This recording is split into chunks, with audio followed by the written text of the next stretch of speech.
మాట్లాడతానని, నా సమస్య చెప్పుకుంటానని ఎప్పుడు అనుకోలేదు. సార్ చెప్పారు, ఈ 5 ఏళ్ళుగా నవ్వుతున్న మొహాలు ఎప్పుడు చూడలేదని చెప్పారు. కానీ నేను చూశాను సార్, నవ్వుతున్న మొహాలు నేను చూశాను. ఎక్కడంటే మన పాస్బుక్ల పైన జగన్ గారు నవ్వుతుండే చూశా. ఆయన పలకలు వేసుకున్నారు కదా రోడ్ల పైన, వాటిపైన ఆయన నవ్వుతుండే చూశా. శవాల దగ్గరికి వెళ్ళి నవ్వుతాడు కదా, అది చూసా నేను. ఆ నవ్వు మొహాలు నేను ఖచ్చితంగా చూశాను సార్. మిగతా నవ్వులు నిజంగానే నేను ఇప్పుడు చూస్తున్నా ఇక్కడ.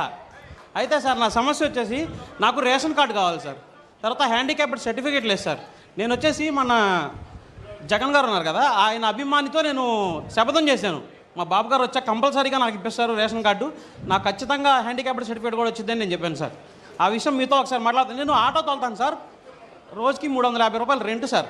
రోడ్డు మీద వెళ్తుంటే నాకు కనిపించింది సార్ ఇక్కడ మీరు వస్తున్నారని చెప్పేసి, మీతో మాట్లాడితే నా సమస్య ప్రాబ్లం సాల్వ్ అవుతుందని చెప్పి నేను వచ్చాను సార్ ఇక్కడికి. నీకు ఆటో ఏది మామూలు ఆటో ఉందా? ఆటో తోలుతాను సార్ నేను, రెంట్కి సార్. అది రెంట్కి తీసుకుని